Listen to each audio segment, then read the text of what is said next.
Okay, we will start yet. So this is going to be paper 2, February-March 2023. Okay, so if you look at the first question over here, the Pauling electronegativity values of elements can be used to predict chemical properties of compounds. So if you have, okay, Pauling scale is from 0 to 4. Okay, so if you have higher Pauling scale, so it means more electronegative. Lower Pauling scale means less electronegative. So generally this scale, okay, will help us to identify what is the chemical property of the compounds. So first question is define electronegativity. Okay, so if you want to define electronegativity, it's going to be the ability or the power, okay, the power of the atom, okay, the power of the atom to attract, okay, to attract the electron to itself, okay, the electron, okay, to itself. Okay, so the ability of the atom to attract the electron to itself, okay, those are going to be referred as, okay, electronegativity. Now, oxygen and sulfur are in group 16. So explain the difference of the Pauling electronegativity values of oxygen and sulfur. So for oxygen 3.5, sulfur is going to be 2.6. Okay, so we know that oxygen, okay, greater value, okay, than sulfur. So it means that closer to 4, it means oxygen is more electronegative compared to sulfur. Now, if you look at oxygen and sulfur, the position of them in the periodic table, okay, oxygen is at the top, sulfur is at the bottom. So oxygen, okay, if you look at the number of proton, okay, they have a smaller number of proton, okay, so it means smaller number of electron.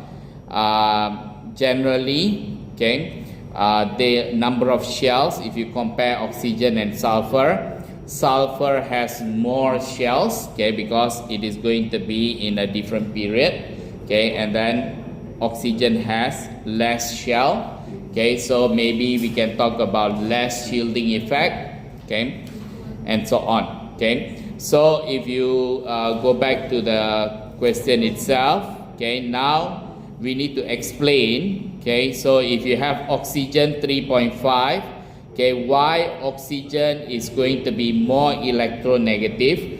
Just now when we look at the position in the periodic table, okay, we know that oxygen is going to be less shell, less shielding effect, okay, so they are going to be closer to the nucleus. So if it is closer to the nucleus, it is going to be the electrons are going to be the electrons, okay, if it is closer to nucleus, the nucleus have ability, okay, to attract more electron, okay, from outside, more electron within itself, okay, so the ability will be more, okay. So the oxygen generally will have more electronegativity because of that, okay. So first we explain oxygen, okay, 8 proton number, so we just say oxygen has, okay, lower proton number, okay, oxygen has lower proton number than, okay, sulfur, okay. Therefore, okay, they have, oxygen also has less shielding,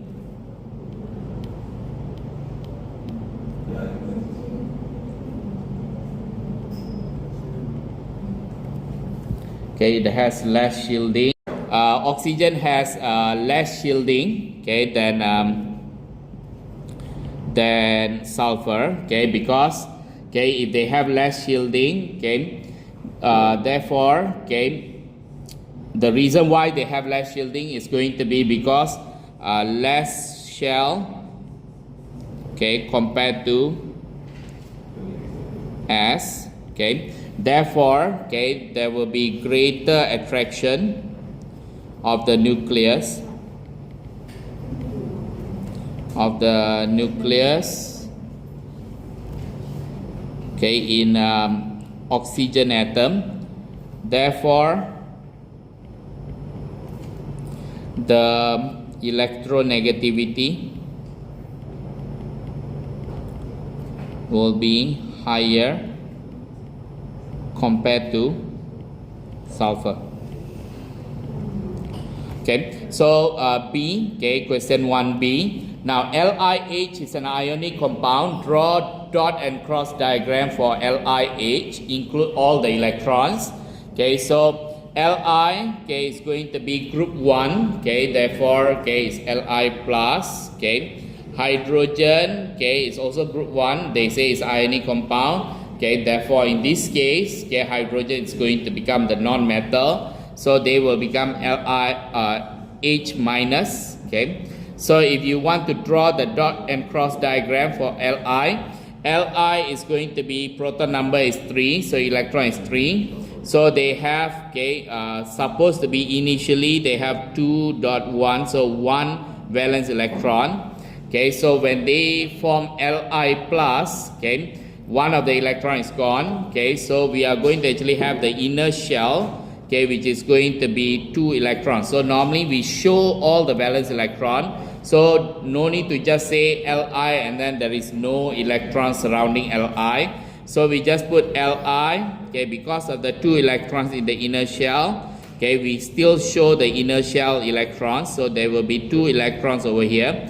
But the 1 electron already went out, so Li plus, and then H, hydrogen, okay, hydrogen is going to be generally is 1, so 1 electron, so if I just put 1 electron over there, so I'm going to put it as X. Okay, so the electrons from Li will come over here, so they will be represented by dot over here, and then that is going to become minus. Okay, so this is going to be the ionic compound LiH. Okay, suggests, okay, the shape of a molecule of H2S. Okay, so sulfur, okay, is going to be from group 6, so 6 valence electron. Okay, so when you have 2 hydrogen over there, so each of them, okay, they will be sharing 1 electron over there. But sulfur, okay, must have 6 valence electrons, so there will be 2 lone pair, okay, and then 2 bonding pair. So 2 lone pair and 2 bonding pair, okay, generally they follow like something like 4 bonding pair. If you have 4 bonding pair, then the structure is tetrahedral. Okay, so there will be variations of these 4 bonding pairs. So if you have 3 bonding pair and 1 lone pair, then that's going to be pyramidal. And if you have 2 bonding pair, okay, and then 2 lone pair, okay, the structure is going to be non-linear according to our new syllabus.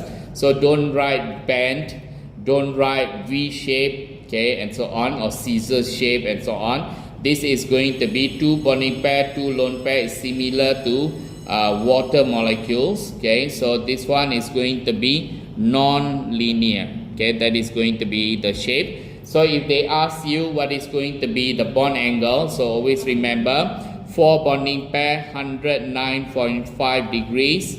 Okay, 3 bonding pair, 1 lone pair, pyramidal 107 degrees. And for water non-linear, normally is 104.5 degrees. So in this case, if they ask you to give the bond angle, then it's going to be 104.5 degrees. But they didn't ask for this, so it's still okay. Now, write an equation that represents the first ionization energy of hydrogen atom. Now, first ionization energy, okay, the definition is going to be the energy required to remove 1 mole of electron, okay, or 1 atom from 1 mole, okay, of gaseous atom. Okay, so gaseous atom. So in this case, the hydrogen must be in gaseous form, and it's not in hydrogen H2, okay, because it must be atom. Okay, they are going to remove the electron so that they become H plus, so they will give you H plus gas and then electron. Okay, this is going to be the first ionization energy of hydrogen. Now explain why there is no information given in table 1.1 for the second ionization energy for hydrogen. Hydrogen, okay, they have, okay, one proton, one electron, and they do not have any neutron. Okay, so when you remove one electron under the first ionization energy, so you have a value. Okay, but after from H to become H plus, okay, H plus, okay, they have one proton, okay, electron has been removed, so 0 electron, neutron is 0. From H plus to become H2 plus is not possible, okay, because the electron is already 0. There's nothing to remove anymore. Okay, so therefore, okay, they cannot undergo, okay, second ionization. Okay, cannot undergo second ionization energy. Ionization because H plus has no more electrons, okay, to lose. Okay, now give the electronic configuration of S2 plus. Okay, sulfur supposed to be 16 if you look at the periodic table. Okay, so 16, so 1s2, 2s2, 2p6, okay, and then 3s2, 3p, this is going to be 10, so this is going to be 4, 3p4. So under 3p4, okay, so we have 1, 2, 3, 4.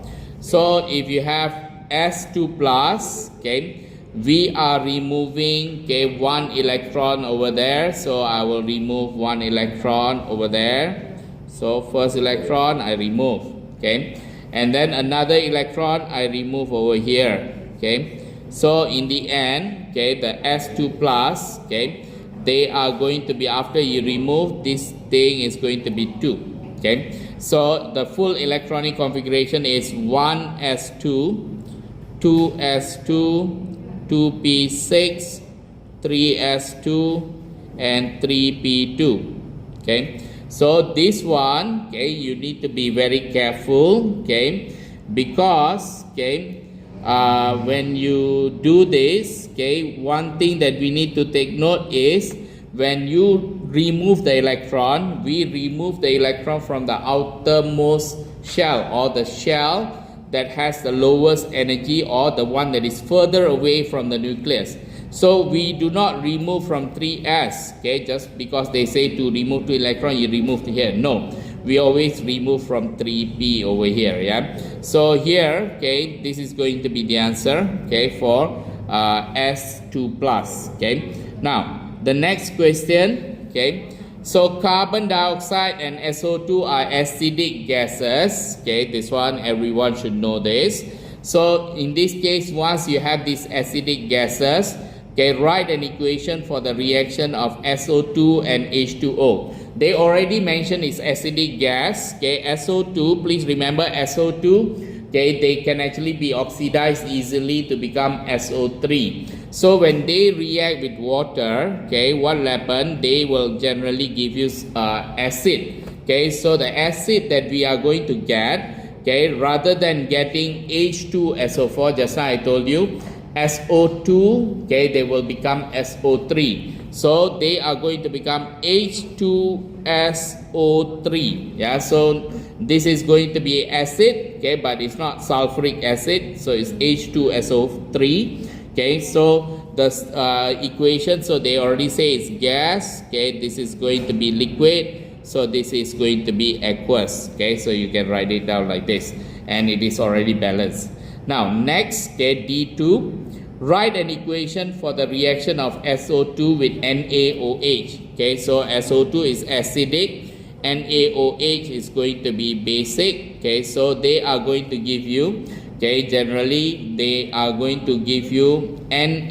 Okay, they can straight away give you the salt NaHSO3, okay, directly to give you the salt. Okay, or, okay, you can also put it in form of acid plus base to give you salt and water. okay, the salt and water, so you can actually write down SO2 plus NaOH. The salt that you are going to get is going to be Na2SO3. So SO3 is 2 minus, so Na2SO3, okay, plus, okay, so you already have this, okay, plus, okay, H2O, okay, H2O. So we need to balance the equation over here. So you have 2, so I just put 2 there.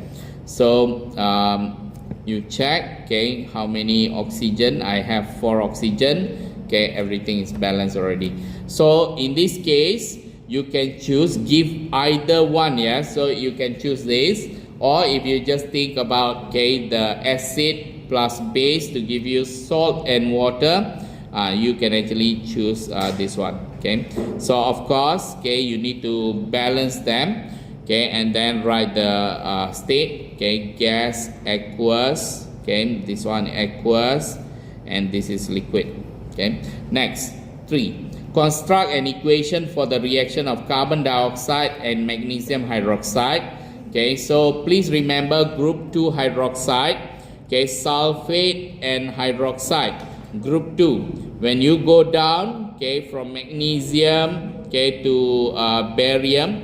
So if you have magnesium sulfate and barium sulfate, this is going to be a white PPT. So always remember, okay, when you go down sulfate, it will become insoluble down the group, okay. But if you have magnesium hydroxide, okay, all the way to barium hydroxide, it's going to be the other way around, okay, because, okay, this will be insoluble, okay, and then barium hydroxide will be soluble. Solubility will increase, okay. So solubility increases over here. Okay, now, okay, why I'm writing this? Because when you write down carbon dioxide with magnesium hydroxide, because students will write magnesium hydroxide as aqueous, okay, but magnesium hydroxide is insoluble, okay, they are solid actually, yeah. So carbon dioxide gas, okay, reacting with magnesium hydroxide solid, okay, what it will give you, okay. So acid, okay, and base again. So it will give you salt and water. So you will have magnesium carbonate, okay, and then we will have water. So we try to balance, okay. So in this case it's already balanced, okay. So this one magnesium carbonate, okay, is going to be magnesium carbonate is solid, okay, and then this is liquid. Now next. So E, complete the table 1.2 by placing a tick to show which compound have molecules with overall dipole moment. Now, so if you have carbon dioxide, okay, whether they have overall dipole moment, okay, carbon, okay, so if you have carbon, 4 valence electron, okay, so, and then when you have oxygen, okay, they will actually share, okay, so 6 valence electron, so they will have like this. So if you look over there, okay, all the electrons, okay, there is no lone pair of electrons surrounding carbon, so it will be equally pulled. The dipole moments will be cancelled. So in this case, no need to put anything, just leave it empty. Okay, for sulfur on the other hand, okay, similar oxygen and oxygen, okay, so if the oxygen have 6 valence electron, okay, they are expecting, okay, 2 electrons from sulfur each, okay, to form the double bond. But do remember sulfur is going to be group 16, yeah, so they have 6 valence electron. So they sulfur, okay, has two double bond, okay, and then 1 lone pair. So the double bond, we will count it as a single bonding pair. So sulfur has 2 bonding pair and 1 lone pair. So the moment you have 2 bonding pair and 1 lone pair, okay, they are not symmetrical, okay, therefore, okay, they are not being pulled at equal directions, okay, so therefore there will be a net dipole, okay, so we will tick correct over there. There is going to be overall dipole moment. For carbon and sulfur, okay, carbon, okay, sulfur, okay, group 16, okay, So group 16, 6 valence electron, similar like oxygen just now. So if you have 6 valence electron, they do expect 2 each, okay, and carbon is going to be group 14, okay, so there is no more lone pair. So generally if you look at it, carbon has, okay, the double bond we count it as single bond, one bonding pair, so they are counted like 2 bonding pair, okay, surrounding the carbon. Yeah, there is no lone pair, okay, so the dipole moment will be cancelled, so nothing therefore, okay, CES2. Now for SCO, okay, this molecule, okay, so carbon, okay, oxygen, okay, 6 valence electron, sulfur 6 valence electron, and then similar they have 2 electrons. So we can see here similar, okay, the double bond is going to be considered as single bonding pair. So you have oxygen and oxygen surrounding the carbon, okay, there's 2 bonding pair. So these 2 bonding pair, okay, they are going to be in this case 2 bonding pair, okay, they are going to be cancel out, but do remember, okay, in this case they are not the same atoms, okay, one is oxygen, another one is sulfur. So it means, okay, even though there are going to be some sort of 2 bonding pair and 2 lone pair, no lone pair, okay, but okay, oxygen will pull the electron differently compared to sulfur, so the strength of pulling the electron will be different. Therefore, there is going to be overall dipole moment. So there is going to be a tick over there. Now, the next question, E2. So at 150 degrees Celsius and 103 kilopascal, all the compound listed in the table 1.2 are gases. Okay. Under these conditions, okay, 0.284 gram of one of these compound occupies a particular volume. Okay, and then use this information to calculate the MR of the compound, and after that identify the compound, okay, from those given in table 1.2.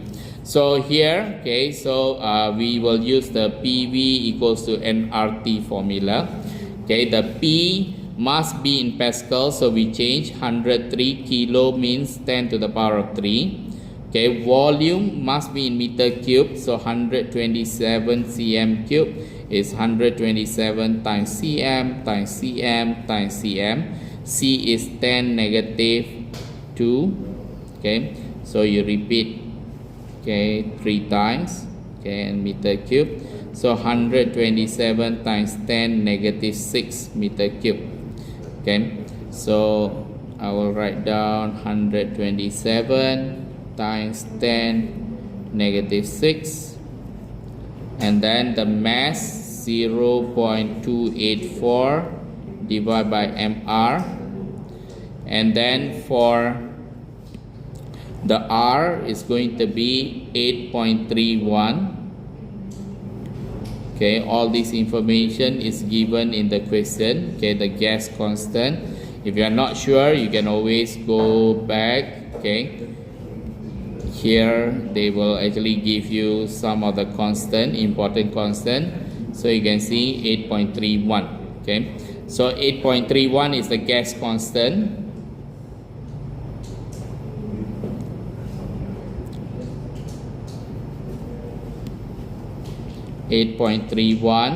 And then the temperature is going to be 150 degrees Celsius. You plus with 273. Okay, you will get the Kelvin. Okay, so 273 150.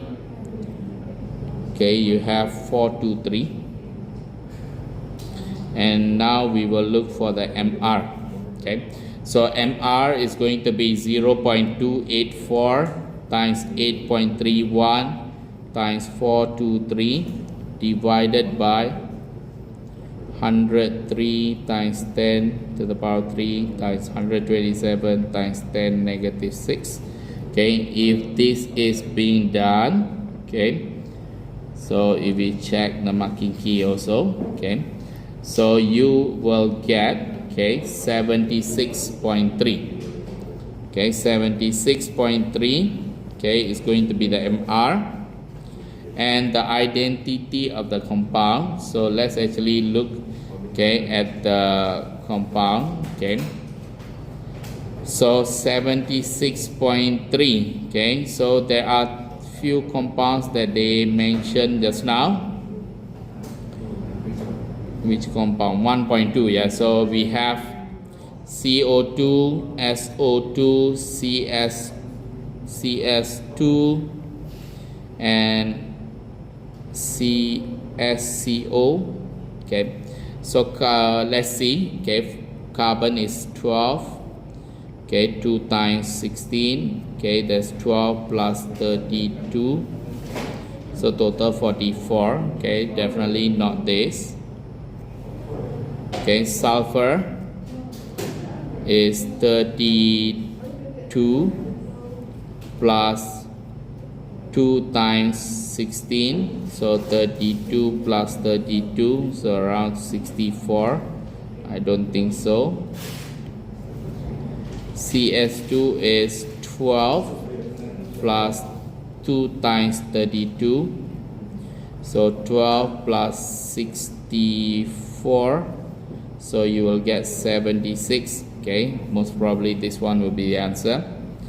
Okay, sulfur is going to be 32 plus 12 plus 16, so 44, 16. Okay, you will get 60. So the answer is going to be CS2.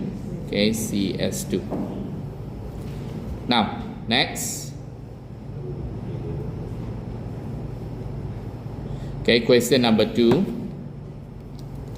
The group 2 elements of magnesium to barium are all silvery white reactive metals. Draw a label diagram to show the bonding and structure of group 2 metals at room temperature. Okay, so generally when we are drawing group 2 metals, okay, what we need to do first, okay, they always say label, so later we need to label them properly. So when we draw metals, okay, we always draw in form of the cation. Okay, so when we draw this cation, we try as much as possible to draw it neatly, and at least we can draw 3 rows. Okay, so we have 1 row, at least 1 row we try to have at least 5 cations. Okay, and then below try not to leave too much of gap.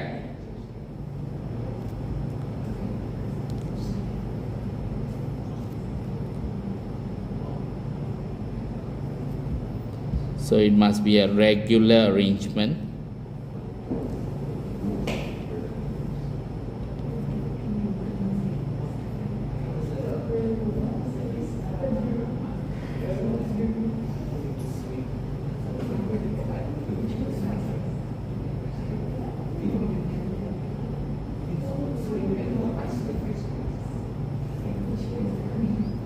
Okay, and then we just put plus, and we will put the electrons, okay, surrounding the gaps. So the electrons, okay, can be here.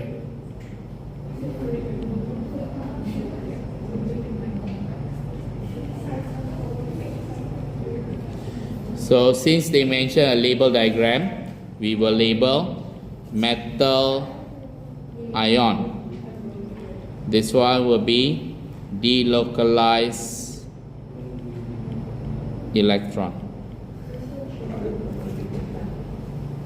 So that's going to be the labeling. Okay, now so explain, okay, why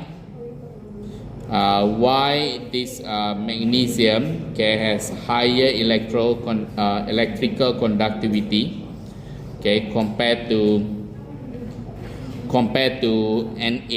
Okay, so please remember, magnesium, they give you 2 electrons each, okay, into the sea of your delocalized electrons. Sodium, on the other hand, they give you only 1 electron per atom. Yeah, so magnesium generally will have more delocalized electron compared to sodium. Okay, so the answer is magnesium has more delocalized electrons than sodium. Okay, that's why they can actually conduct electricity better. Now write an equation for the reaction of magnesium with cold water. So do remember magnesium, okay, they can react with water, okay, differently. So if it is going to be magnesium with cold water, okay, they will give you magnesium hydroxide, okay, and then they will also give you hydrogen gas. But if it is going to be hot water, which is going to be steam, okay, magnesium, okay, will react with steam, okay, gases form to give you MgO, okay, plus H2. So that's the difference over here. So this one must be in hot water. So now they are asking for cold water. So this one is going to be solid, okay, liquid, okay, aqueous, okay. Actually magnesium hydroxide is insoluble, okay, so I will just put it as solid, okay, and then hydrogen is going to be gas, okay, and you check, okay, whether everything is balanced. In this case, okay, hydrogen, okay, should be half, okay, I times everything, okay, with 2, so I will have 2, hydrogen will be 1. So now it is balanced, okay, so make sure everything is balanced properly, yeah, so you write clearly as well. Now identify a single reactor, a region that can be used to distinguish separate samples of dilute nitrate, okay, and dilute this nitrate, magnesium nitrate and barium nitrate. Now two of these nitrate salts are all soluble, okay, but okay, we know that, okay, if you want to distinguish them, okay, this is group 2, so either if you can change them into hydroxide or sulfate, okay, you can actually find one of them being insoluble. Like for example, if you can change this into let's say hydroxide, okay, so you have magnesium hydroxide and barium hydroxide, and just now based on our explanation, okay, magnesium hydroxide is insoluble, okay, barium hydroxide is soluble, so you can distinguish them. Or you can also form magnesium sulfate and barium sulfate, and from here barium sulfate is the one that is insoluble, they will give you a white precipitate, so you can differentiate them. So in this case I will go for the obvious one. I want to get the barium sulfate. So how do I get barium sulfate? So there is going to be, you need to react with something this soluble, yeah, which is going to be, let's say, magnesium nitrate, barium nitrate. Maybe you react with something that has sulfate but must be soluble, okay, so maybe you react with sodium sulfate, okay, group 1 sulfates, yeah, all soluble. Or you can even react with sulfuric acid also can, yeah. So let's say the region that I'm going to use, okay, I am going to react with H2SO4, okay. So H2SO4, okay, let's say I want to use dilute H2SO4, okay. So the explanation is, okay, when I have, okay, magnesium nitrate, okay, and then barium nitrate, when I react, okay, with H2SO4, they are going to give me, okay, magnesium sulfate, and they will give me barium sulfate. Out of this is solid, insoluble. So explanation, okay, barium sulfate that is formed from the reaction of barium nitrate and dilute H2SO4 is a white precipitate.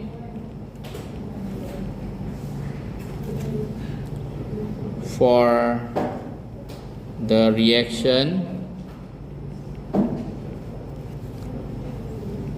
of dilute H2SO4 and magnesium nitrate, magnesium sulfate formed is soluble. Okay, so these are the explanation. Okay, done. Okay, so I will just erase these parts.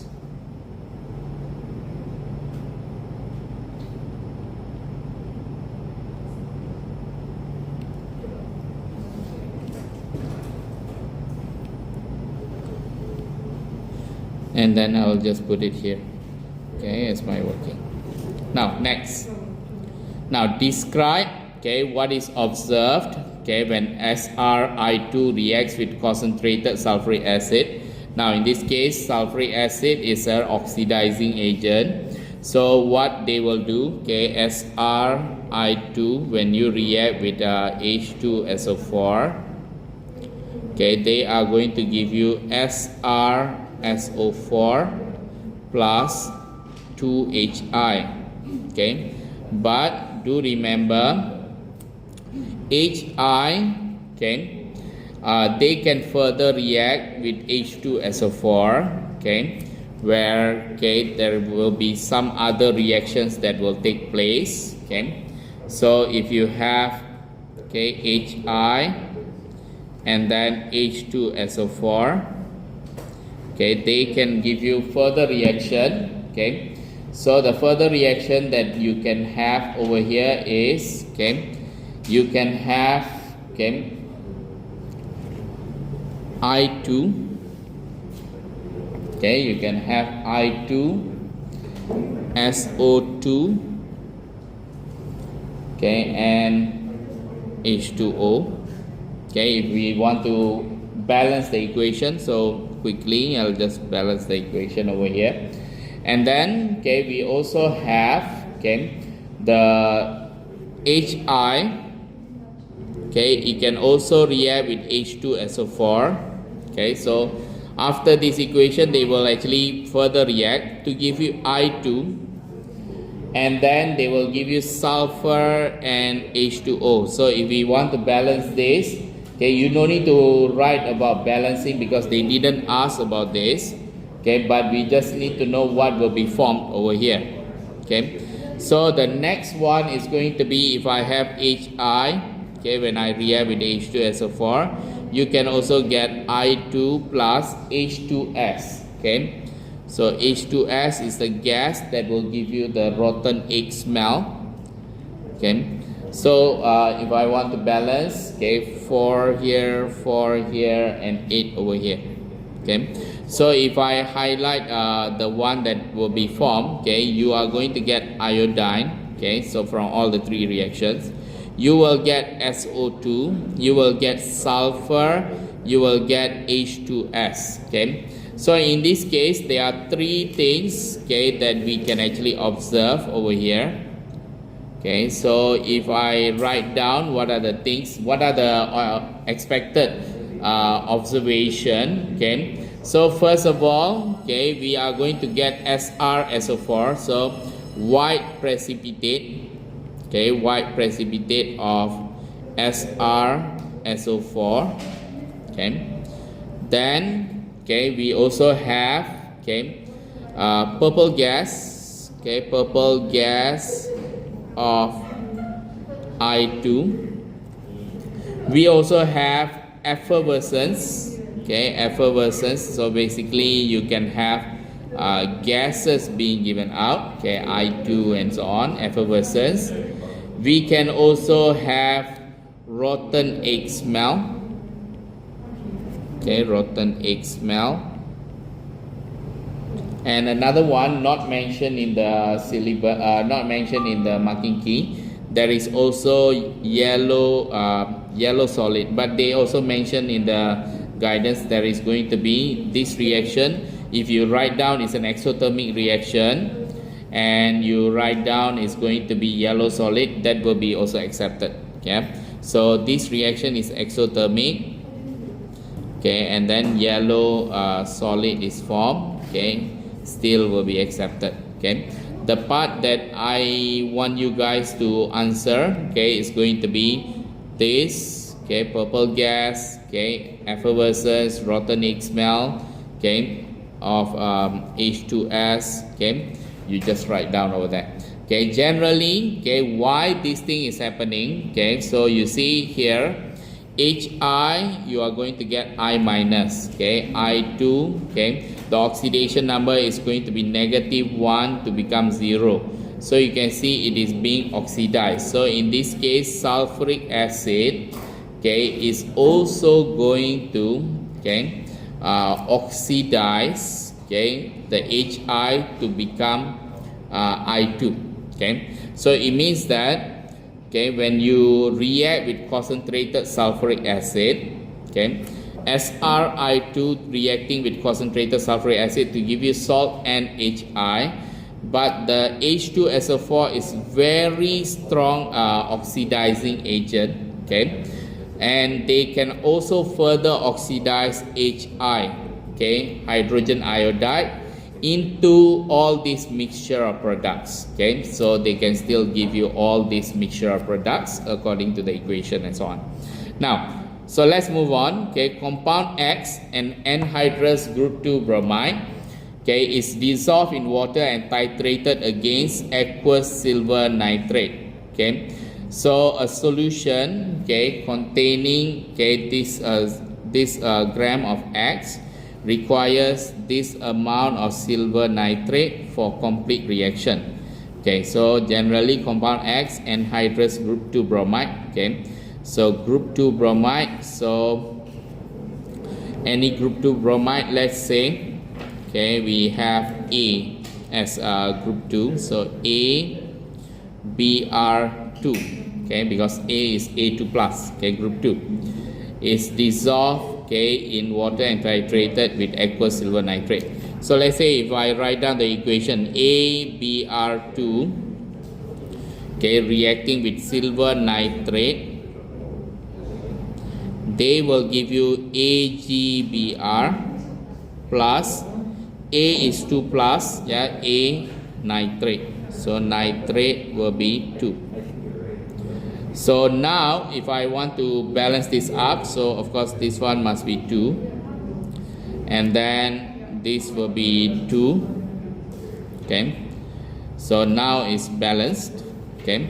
So now what we need to do is, they say this is X, yeah, this is X, so they have 0.250 gram, and then they require this silver nitrate for complete reaction. So what we can do is, we can find the number of moles, okay. So number of moles, okay, is going to be 33, okay, 0.65, okay, times 0.05 concentration times volume divided by 1000. You can get the number of moles, okay, of silver nitrate.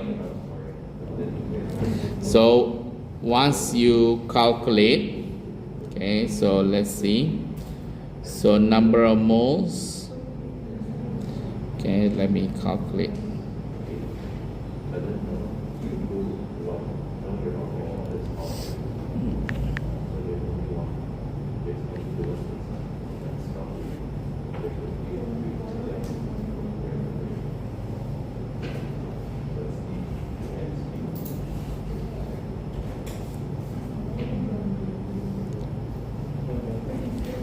So now we want 33.65 times 0.05, then divide by 1000.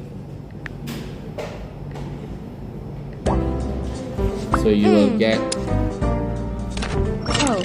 0.001685.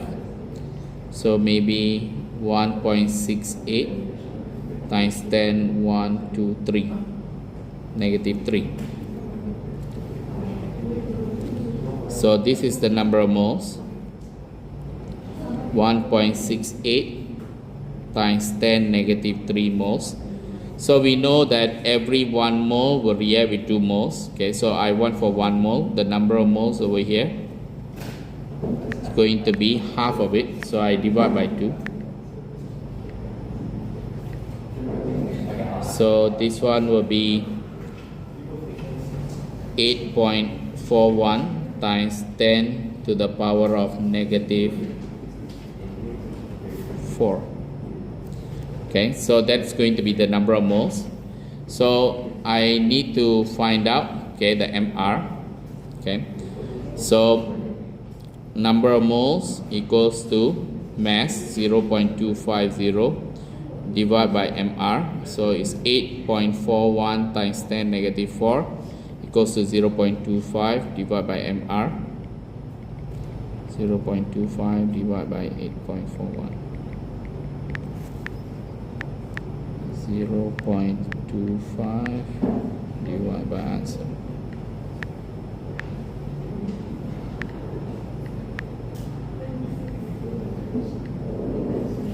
You will get 297.18. Okay, so 297.18. Okay, the MR. So I want to find out what is A. So A plus 2 times BR. Okay, so BR, if you look at BR, is 79.9.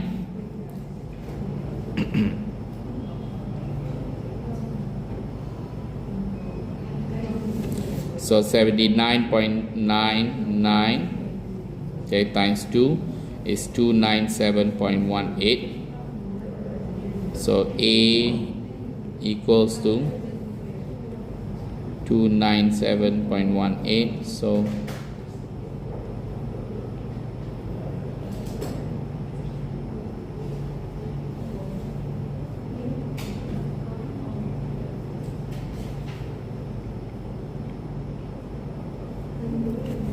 $79.99 times 2, 159.8. So you minus 159.8,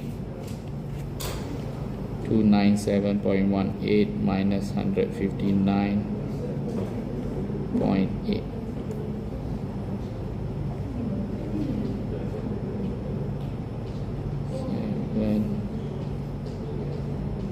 137.38. So let's look for group 2 that has 137.38 MR, AR. Okay, so barium, yeah. So barium is the one that is around 137. So we have identified as barium.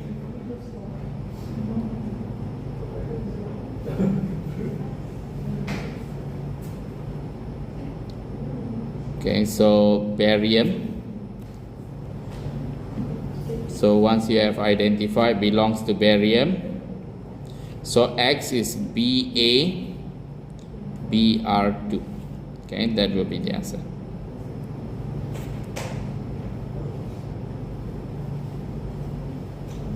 Okay, BaBr2. Okay, let's move on. Now, number 3, okay, alkenes undergo an addition reaction with 1-to-1 mixture of carbon monoxide and hydrogen to form aldehyde. Okay, so this reaction, okay, carbon monoxide with hydrogen to form aldehyde. Okay, so figure 3.1 shows the reaction of propene, okay, with 1-to-1 mixture of carbon monoxide and hydrogen. Although this is not in our syllabus, but they mentioned already, yeah. So we just follow only, yeah. So in this case, okay, define addition reaction, okay. So define addition reaction. So basically, it's a reaction, okay, where molecules only form, okay. The molecules, okay, form only one product, or the reaction, okay, that Okay, basically addition, okay, the reaction that involves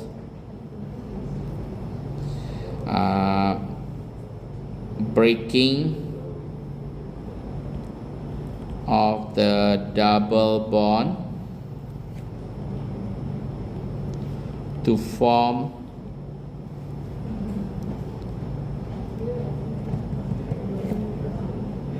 one new product. Okay, one new product. I think that's should be it. Now, aldehyde A and B are structural isomer. Okay, so you have aldehyde this, aldehyde that. So state the type of structural isomerism shown by A and B. Okay, the type. Okay, so here, okay, if we have if we simplify this, carbon, carbon, carbon, 1, 2, 3, and then CHO double bond H. This is A. For B is carbon, carbon, carbon. Then there is carbon double bond OH. Okay, so in this case, what we can see is, okay, there is a change of position. Okay, we take the aldehyde, we put it at in the middle. Yeah, so this is going to be a positional isomerism. Yeah, so structural isomerism, we have many types. Okay, so we have, okay, positional isomerism. Okay, we have chain isomerism, we have also functional group isomerism. So in this case, why we call it positional isomerism? Because we are taking the functional group and changing the position. Yeah, so previously the functional group was at position number, carbon number, this number, yeah, carbon number 2, carbon number 1. Okay, but now it is in carbon number 2. So this one is going to be positional isomerism. And then they want you to name A. So let's actually name this A. So 1, 2, 3, 4, 4 carbon. So butan. Okay, and then this is aldehyde. So it's supposed to be butanal. Okay, so butanal will be the answer over here. Now the complete reaction of propene, okay, with 1-to-1 mixture of carbon monoxide and hydrogen produces A and B only. Okay, the product mixture contains 96% of A and 4% of B. Okay, calculate the mass of A produced, okay, when you use this amount of propene. Okay, so basically here they are going to actually produce, okay, A and B. Okay, so calculate the mass of A produced. Okay, so when I have, okay, propene, okay, propene is C3H6. Okay, so when I react, okay, or when I react with this CO and hydrogen, okay, I am going to get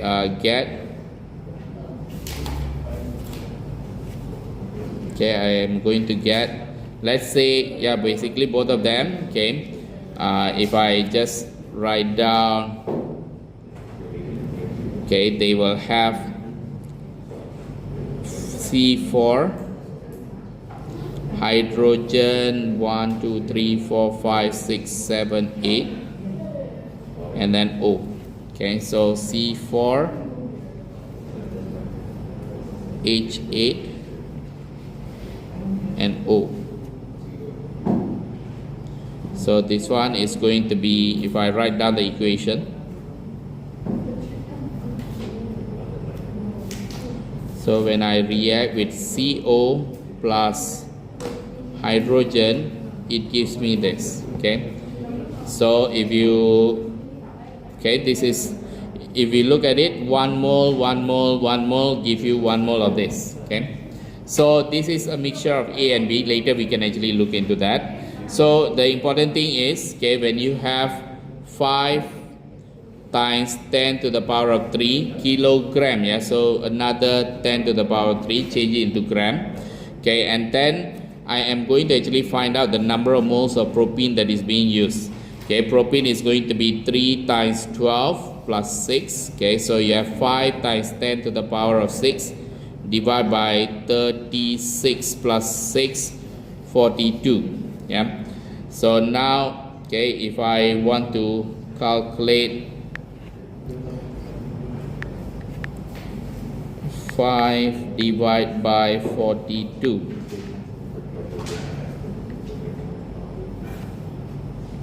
0.119 times 10 to the power of 6. So you will get 1.19 times 10 to the power of 5. Okay, so if I write down here 1.19 times 10 to the power of 5, supposed to give you 1.19 times 10 to the power of 5, also 1 mole. Yeah. Okay, so this is the number of moles, okay, of this aldehyde that will be formed. Okay, so we can calculate, okay, from here. Okay, they say the product mixture, okay, contains 96% of this and 4% of this. So what you can do is, okay, first, if let's say I want A, let's say 96%, okay, is A, and then 4% is going to be B. Okay, let's actually get 96. In this case, they want you to calculate for A. So 96%. Okay, so we take 96%. 96% you times with 1.19.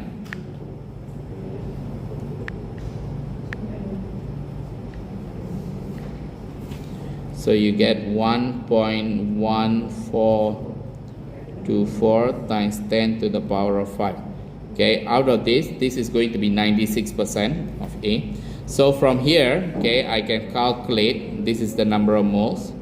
I can calculate the mass of A. Okay, so A, generally this is A, so C4H8O. Number of moles equals to mass over MR. Okay, mass is going to be MR times number of moles. MR is 4 times 12, okay, for carbon, so 48 plus 8 plus 16 for oxygen. Okay, number of moles I have calculated just now, 1.142, 4 times 10 to the power of 5. Okay, so let's say I times this. Okay, this one is 56 plus 16, 72.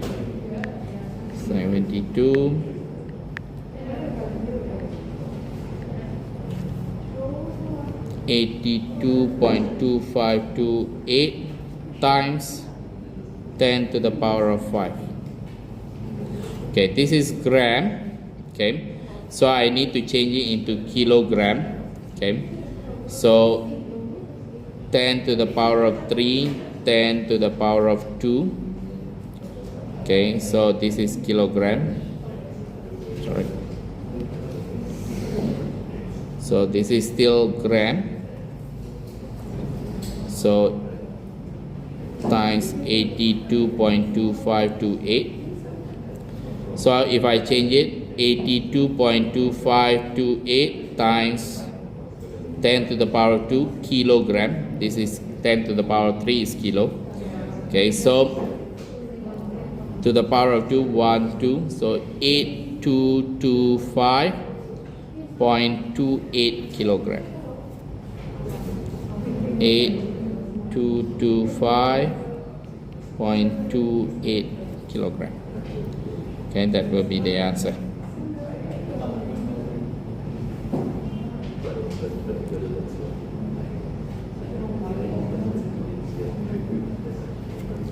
Okay, 96%, 5,000 divided by 42.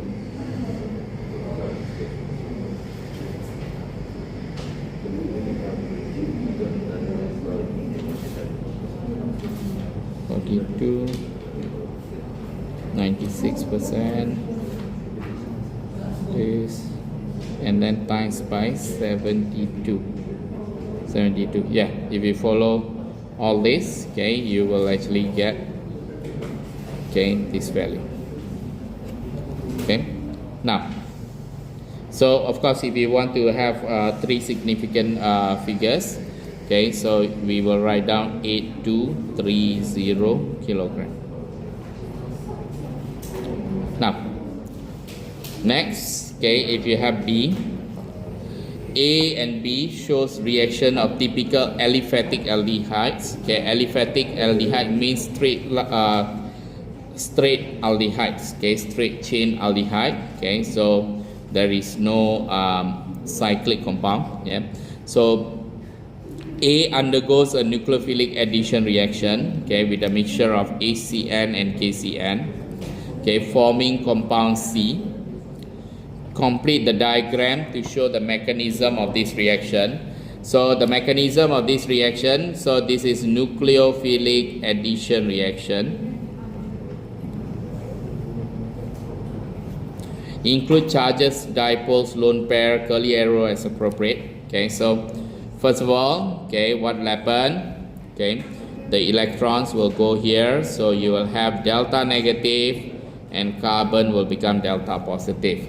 Okay, second, okay, they will react, okay, but do remember, first of all, they are going to KCN will give you K plus and CN dot dot minus. Yeah, so the CN, okay, dot dot minus over there, okay, they are the going to, okay, attack, okay, this delta plus over here.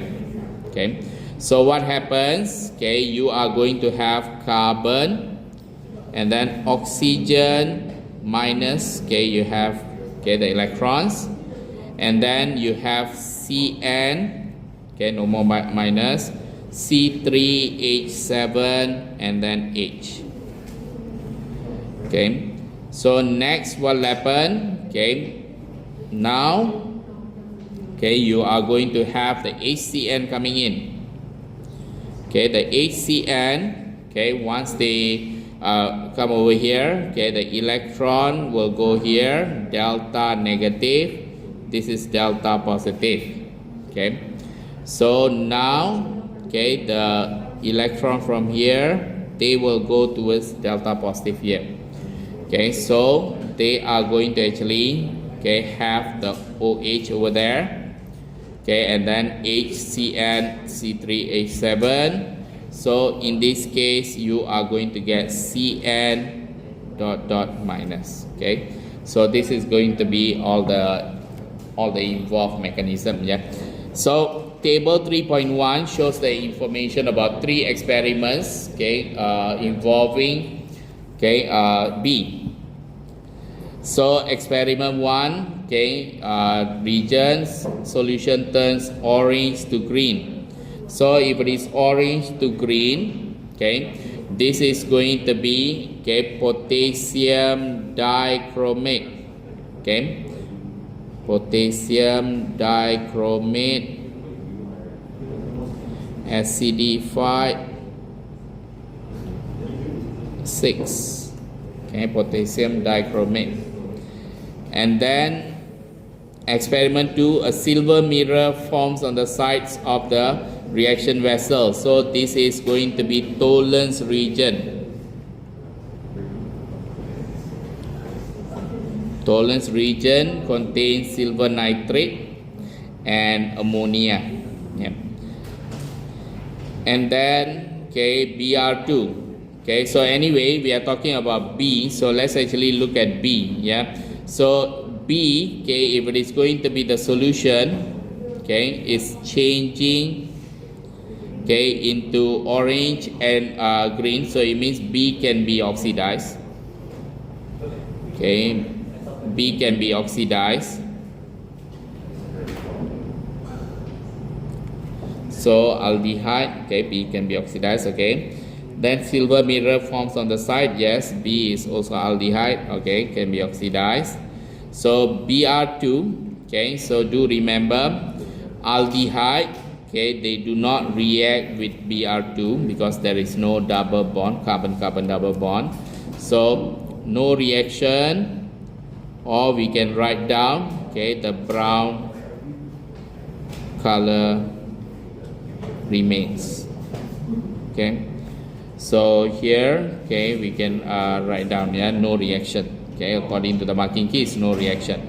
Now, so the compound B, okay, the aldehyde, okay, C4H8O is oxidized by acidified potassium manganate 7. So if they are oxidized by this, so the purple color will be decolorized. Okay, purple color will be decolorized. Complete the equation for this reaction. So you can actually use O to represent oxygen from the oxidizing agent. So when they are oxidized, okay, so aldehyde, okay, in this case aldehyde, so let's say for example this is the aldehyde. When they are oxidized, okay, they are going to be oxidized to become carboxylic acid. Okay, so they are going to actually change into C double bond O, and then OH. Okay, this is the carboxylic acid. So in this case, okay, when they are just adding one more oxygen, okay, so they will become C4H8O2. That's it. Okay, no need to actually write down anything else. Okay, this is enough already. Now C is a chiral molecule. Okay, circle any chiral center in the structure of C shown in figure 3.2. Okay, so we need to check for chiral center over here. Okay, first, okay, if I look at the first carbon over here, Cn, OH, H, and then the rest. Okay, so this is definitely going to be one chiral center. Okay, so the next carbon, there is 2 hydrogen. No, it's not chiral center. Okay, this carbon also not chiral center, yeah. So not chiral center, not chiral center, not chiral center. So there is only one. Okay, there's only one. Now next, okay, when propene reacts with CO and excess H2, an alkane and a mixture of alcohols are formed instead. Yeah, the alcohols, okay, are isomer to each other.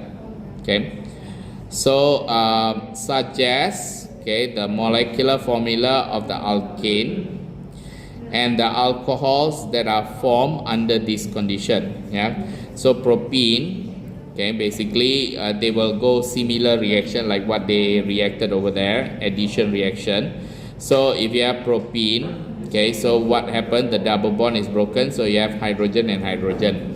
So in this case, what kind of alkane that they will form? Okay, propene will become propane. Okay, propane. So anyways, they were asking the molecular formula. So molecular formula for propane is going to be C3H double, so 6 plus 2. Okay, so it's going to be C3H8. Okay. Okay, so when you have the molecular formula of alkane, so it's going to be C3H8. So now let's look at alcohol. They say that a mixture of alcohols are formed instead, and these alcohols, okay, are isomer of each other. Okay, so let's say for example the molecular formula for alcohol. Okay, so carbon-carbon double bond.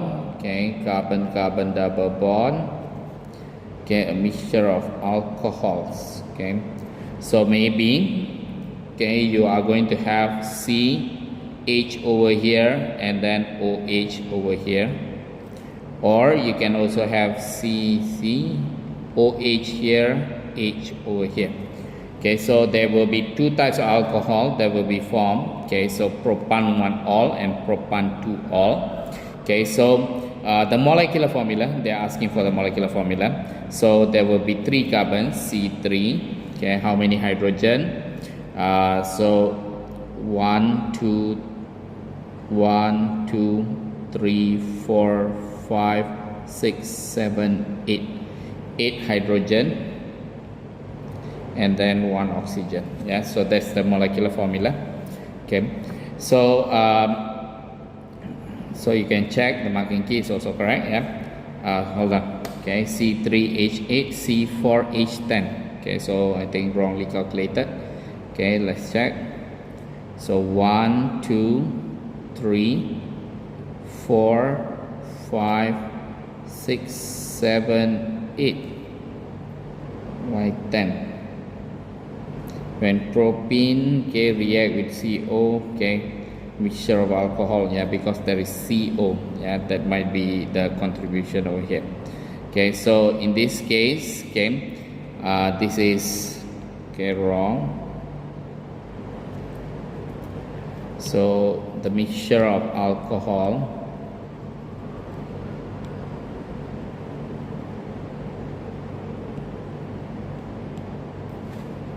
so you have C like this, and then plus CO plus H2.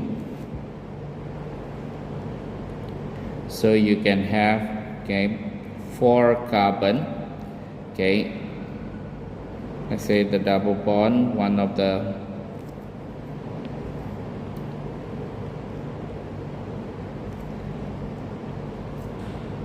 carbon, okay, come over here, another OH goes here, OH, okay, carbon, okay, something like this, yeah. So you can have this, okay, so generally one of the carbon, so if you put over here, okay, 1, 2, 3, 4, C4, how many hydrogen? So 1, 2, 3, 4, 5, 6, 7, 8, 9, 10, H10, and 1 O. So this one may be a little bit confusing, yeah, because we normally don't do this, okay, but this is C4, okay, H10, and then O. So we have to include the carbon, yeah, CO, just need to be careful with this. Okay, C4H10O. Now the reaction of ethene, okay, with a 1-to-1 mixture of carbon monoxide and hydrogen, is shown in equation number 1. Yeah, so they have given the equation number 1. So at atmospheric pressure, a cobalt-based catalyst is used in this reaction. State and explain the effect of using catalyst in this reaction. So catalyst, okay, increases the rate of both forward and backward reaction. Okay, what is the effect? Okay, by decreasing or providing alternative pathway with lower activation energy. Okay, let's look at what answer key is given. So here, okay, in this case, increases the rate of reaction by providing alternative pathway with lower EA. Okay, so EA, activation energy, is EA. Okay, alternative pathway, that's very important. Yeah. So next, okay, explain why the yield of the aldehyde increases, okay, when the overall pressure of the reaction mixture is increased. So when we are dealing with pressure, we deal with gases. So you can see all these gases. So 1 mole, 1 mole, 1 mole, total 3 mole. Okay, and then if you see here, total 1 mole. So when you increase the pressure, okay, the position of the equilibrium will be shifted so that you decrease the pressure, okay, according to Le Chatelier's principle, LCP. Yep. So how do you decrease the pressure? By favoring, okay, the reaction with lower number of molecules, so the reaction will move forward. Okay, so here you see why the reaction mixture, the yield increase. So we can write down, okay, the position of the equilibrium will be shifted to the right hand side, okay, right hand side, to favor, okay, less number of molecules when the pressure is increased.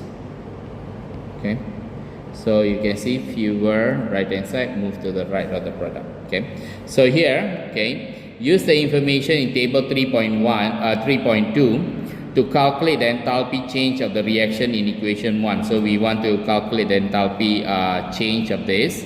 So they have given the enthalpy change of formation. Okay, so here, okay, there are many ways to do. So I will actually use my method, yeah, formation. Okay, to form. Okay, so to form, put the arrow to form. Okay, arrow to towards the aldehyde. To form this, negative 187. Okay, do we need to have any energy to form hydrogen gas? No, it exists, okay, naturally. Okay, to form this, yeah, so negative 111. Okay, to form C2H4, okay, so you have positive 52. Okay, according to Hess's law, clockwise equals to anti-clockwise. So here, okay, 52, okay, you will show all this working. Okay, we will consider this clockwise. Okay, this one going there, we follow the circle over here in the middle. So here, so 52 plus negative 111 plus 0 equals to anti-clockwise negative 187. Okay, so here do remember this is enthalpy change of reaction, so this is also clockwise, so plus enthalpy change of reaction, yeah, so plus HR equals to negative 187. So enthalpy change of reaction equals to negative 187. You bring over here minus 52, bring over there plus 111. Okay, so we will get, okay, if you calculate,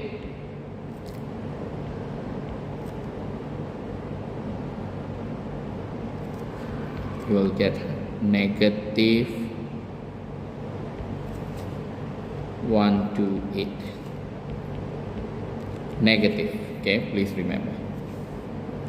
Now, the reaction mixture is cooled to collect, okay, the aldehyde as a liquid. Identify all types of van der Waals forces that are present between the molecules of this. So, if you look over here, C double bond OH, and then you have C3H5. Sorry, you have CH3, CH2, C2H5, yeah, C2H5. So first of all, okay, we need to check, okay, van der Waals forces, we have hydrogen bonding, PD, we have ID, instantaneous dipole, induced dipole.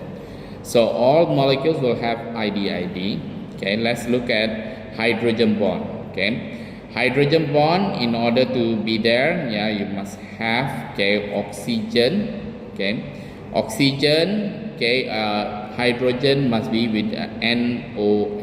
Yeah, so here I have oxygen. Okay, but if you look at oxygen, okay, this oxygen is going to be delta negative. Okay, and then the delta positive is from carbon. Okay, so the hydrogen itself is not experiencing any delta positive. Yeah, so in this case, okay, in order to have, like, for example, if you have alcohol, okay, ROH, okay, this will absorb the will attract the electrons. See this one, delta negative, then delta positive. So if you have another ROH, okay, delta negative, delta positive, the hydrogen bond can exist between hydrogen and NOF. So in this case O. Okay, so delta positive and delta negative. In this case, there is no hydrogen bond, okay, for aldehyde, okay, because hydrogen itself is not delta positive. Yeah, so hydrogen bonding out of the question. Yeah, so no hydrogen bonding. Let's look at PDPD. Okay, PDPD, permanent dipole, permanent dipole. So in this case, of course, there is delta negative, delta positive. Yeah, and there is going to be the dipole moments are not being cancelled. Yeah, so that's going to be like the double bond. We take it as a one bonding pair. Okay, so oxygen, if you take one bonding pair. Okay, hydrogen one bonding pair, C2H5 another bonding pair, three bonding pair, but each of them have different groups. Okay, so in this case they are going to pull the electron, okay, unsymmetrically. Yeah, so they are not going to be symmetrically pulled, so the dipole moment is not going to be cancelled. So we will have permanent dipole. Okay, permanent dipole bonding, and okay, instantaneous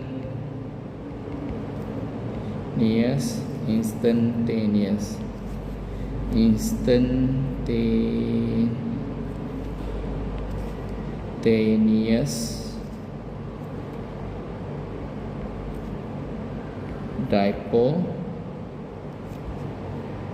induced dipole. Or if this is instantaneous dipole, induced dipole is too big, you have to remember, you can just use London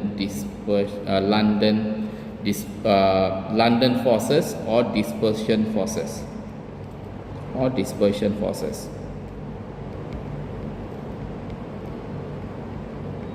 Okay, so definitely no hydrogen bonding here. So do remember, in order to get this one mark, you must have the ID and PDPD. Yeah. Okay, so they do accept ID and PDPD. Yeah, simple form if you want to answer like that, but I will suggest don't do that. Okay, so in this case, okay, this is the answer, but there is no hydrogen bonding based on my explanation just now. Yeah. Now, next question, number 4. Okay, figure 4.1 shows some of the reactions, okay, of compound D, okay, 2-bromobutane. Yeah, so this is 2-bromobutane. Okay, so this compound, okay, will undergo reaction 1. Okay, so reaction 1, you can see elimination. So whenever you have, okay, elimination when it comes to halogenal alkane, so you react with sodium hydroxide, okay, with ethanolic. Okay, in ethanol. Okay, so sodium hydroxide with ethanol, then you heat. Yeah, heat. So this is going to be the reaction number 1. Okay, and then after that you will undergo addition polymerization. Okay, done.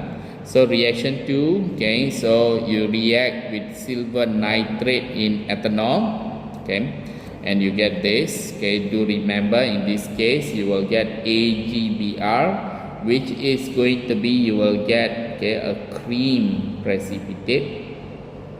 Okay, a cream precipitate, and okay, you get this. Okay, then after that, okay, because of the presence of CH3, okay, you will have triiodomethane reaction, and you will get a yellow precipitate and an organic ion. Okay, organic ion, anything that has, okay, in this case, okay, yellow precipitate is triiodomethane. This one. Okay, so the organic ion that they are talking about is, okay, so if you have, okay, this part, okay, like for example, if I have F, okay, you have carbon, OH, and then you have CH3, you have hydrogen, and then here 1 carbon, 2 carbon, so C2H5. Okay, this is F. So what happens first? Okay, this is going to be oxidized. Okay, so you are going to get CH3 and then C double bond O, C2H5. Okay, Next, okay, this part, okay, is going to be, you will have, okay, all the iodine will come in. So you have C, I, then C double bond O, C2H5.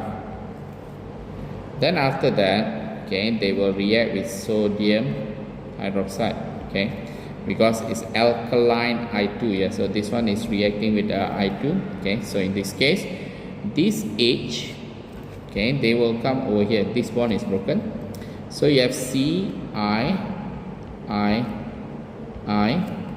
and then this part H will come in, okay. So this part C double bond O, C2H5, they will join with this O and A, okay. So in this case, okay, when they say the organic ion, okay, the organic ion, okay, they are referring to this, okay. So they are referring to this molecule, okay. So if they ask you what is that, okay, you can either give this, okay, the molecule itself, or you can just give this ion, okay. You can remove the Na plus, you can have this as the ion, okay. Why? Because, okay, I already taught you in the class, the sodium hydroxide, we just take it as OH minus ion, yeah. So Na plus if you remove, okay, so this Na plus will be removed, okay. So you have that, okay. So OH minus, so the H comes here, okay, sorry, this one is H, okay, CHI3, okay. So this is the yellow precipitate, and then this is the ion, okay, this is the ion, okay. So that is going to be the organic ion. Then after that, there is going to be KCN dissolved in ethanol, okay. You have CN over there, nitrile, and then the nitrile, okay, when you reduce the nitrile, okay, you are going to get the amine. Yeah, this is the part, okay, that recently, if you have a nitrile, okay, if you reduce, okay, you are going to get amine, okay, reaction 5, okay. So this is going to be amine. So this one I have to check with the new syllabus. I don't think so it's there in the new syllabus, okay. But again, this is going to be a recent paper, yeah. So I think, yeah, it's still there then. So basically nitrile, okay, when you reduce, okay, you are going to get amine, okay, amine. Now, so state the region and conditions used to form E, okay, to form E. So the region, state there, so NaOH, okay. Condition, okay, so NaOH, ethanol, okay, and condition and heated, okay, so heat, okay. So you see sodium hydroxide in alcohol or ethanol, okay, and heat, okay. If you want to write down under reflux, heat under reflux is also okay. Now draw the structure of one repeat unit. Do remember, when we draw repeat unit, there shouldn't be any double bonds, yeah. So that's the common mistake that students will make, okay. One repeat unit of addition polymer that forms E, yeah.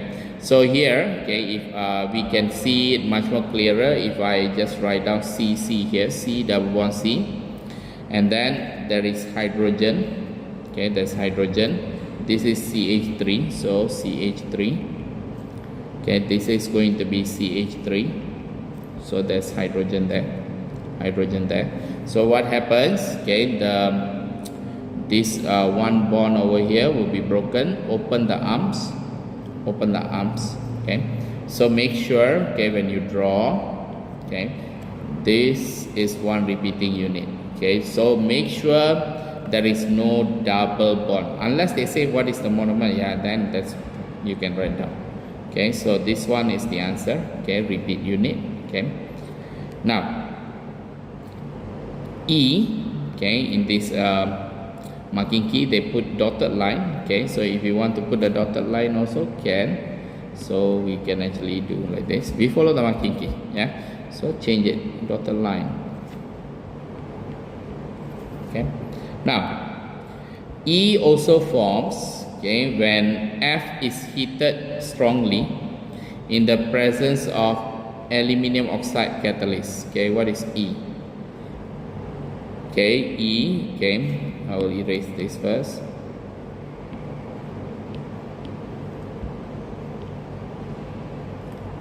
Okay, E is also formed, okay, when F, where is F?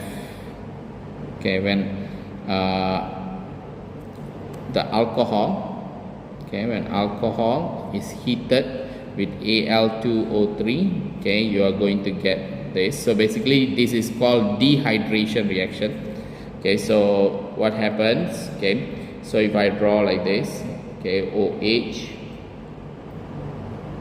and then, okay, under the presence of Al2O3, okay, so you are going to have the OH and the H from here.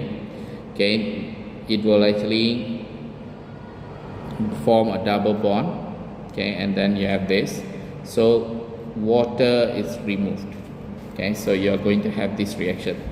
So here they say write an equation for this reaction. Okay, so let's write an equation for this. Okay, so how many carbon? Okay, I think better if we follow the structural equation. Yeah, so CH3, I will use structural equation. CH3, this one CHOH, and then CH2, and then CH3, and then with Al2O3, you are going to get CH3, CH, and then CH.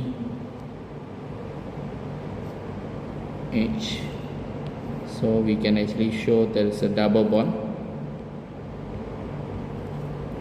Okay, and then CH3, okay, plus H2O. Okay, I will take this as an the equation. Copy and paste. Okay, so here you can see they use this one. Okay. Okay, similar, yeah. So here, okay, you just need to put bracket OH. Okay, done. Now predict what is observed in reaction 2. Okay, let's see reaction 2. What do you observe? Where is reaction 2? Okay, you will get a cream precipitate. Yeah, so you will get a cream precipitate is formed. Okay. Now identify the yellow precipitate and the organic ion formed in reaction 3. We already identified just now. Yellow precipitate CHI3, triiodomethane. Okay, CHI3. The organic ion, okay, I will use this. Okay, so C2H5,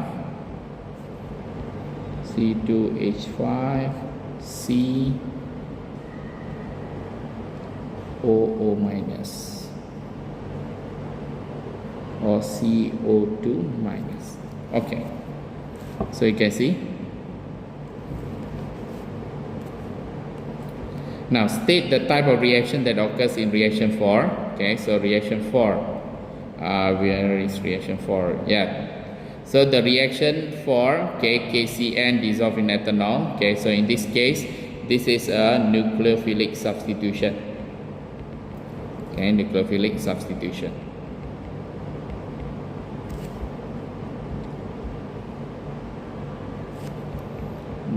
nucleophilic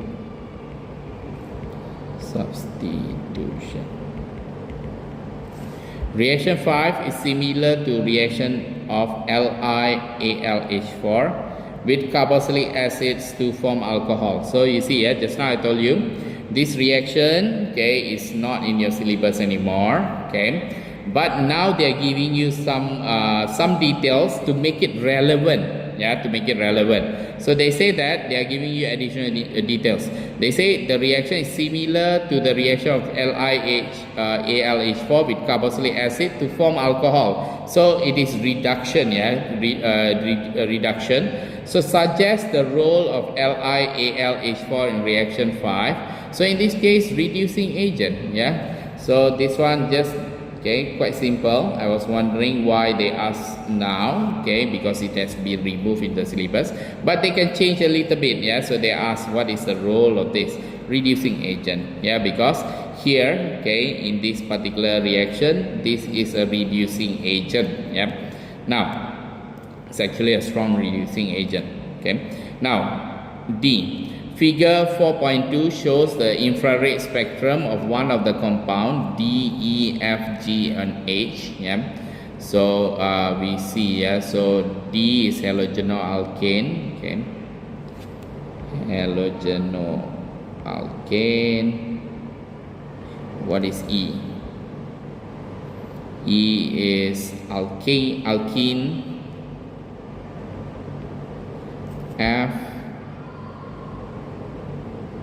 F is alcohol. G and H. G is nitrile. H is amine.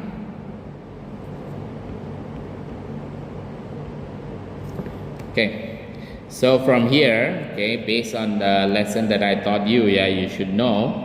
Definitely this infrared spectrum is not alcohol, because alcohol, okay, they will give you something like this.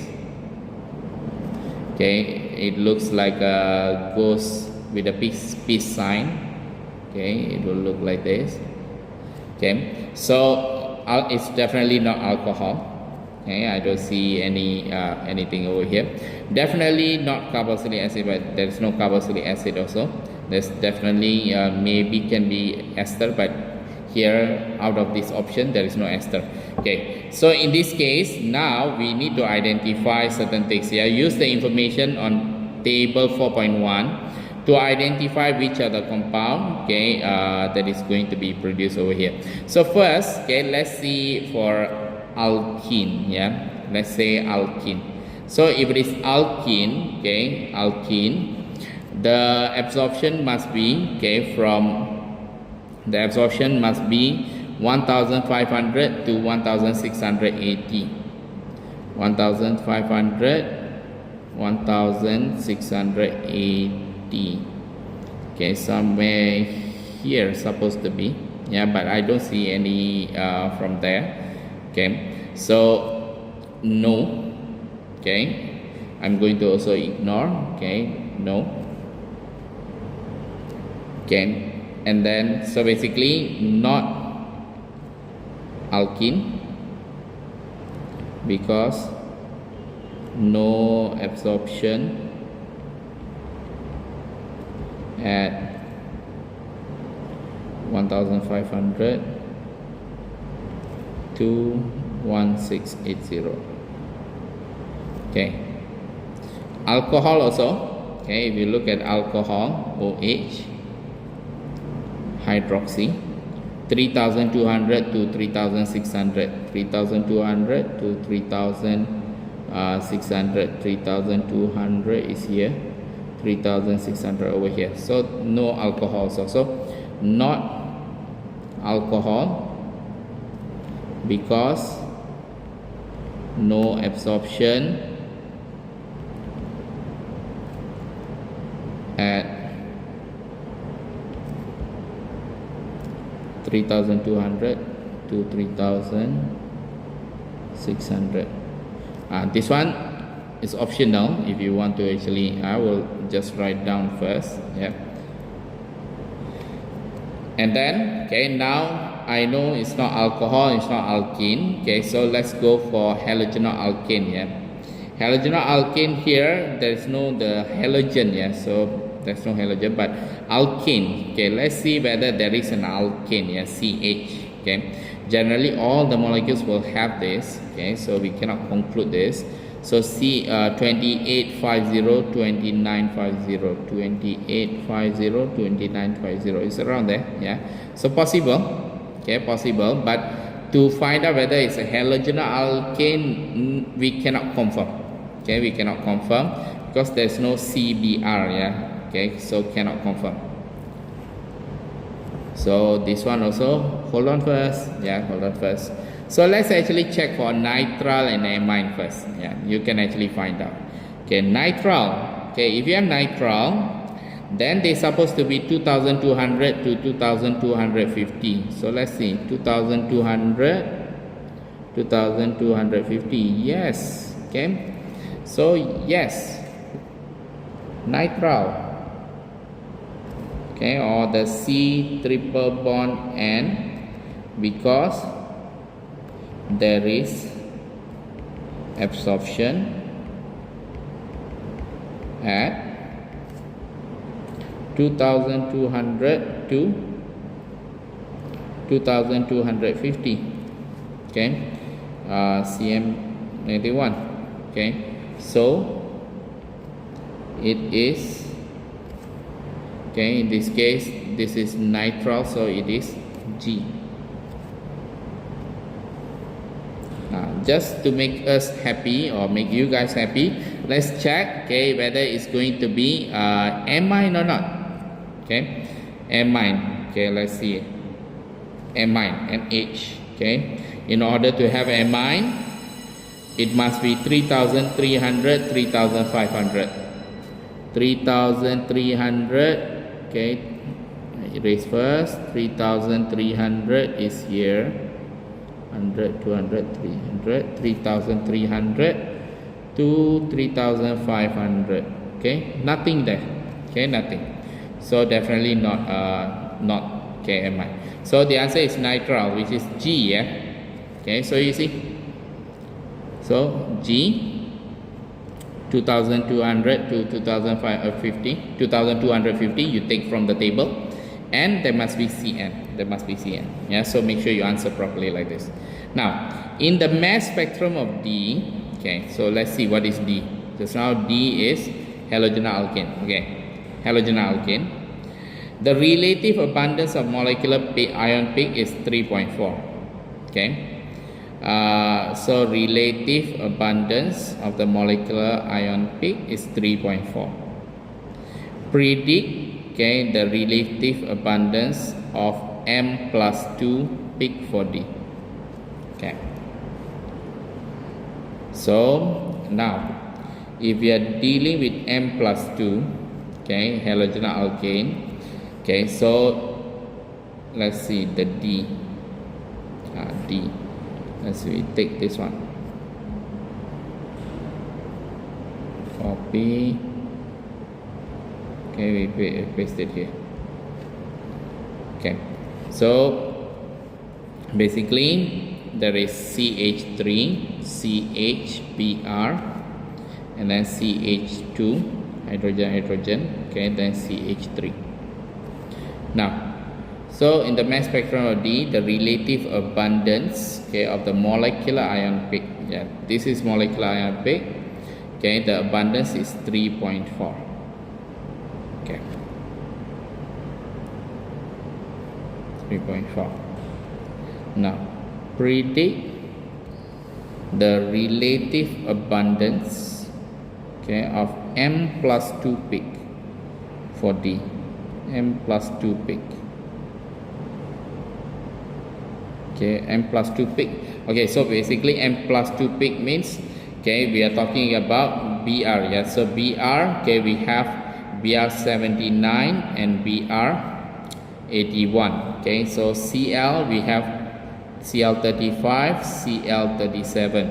The ratio is 1 to 1. Okay, sorry, the ratio is going to be 3 to 1.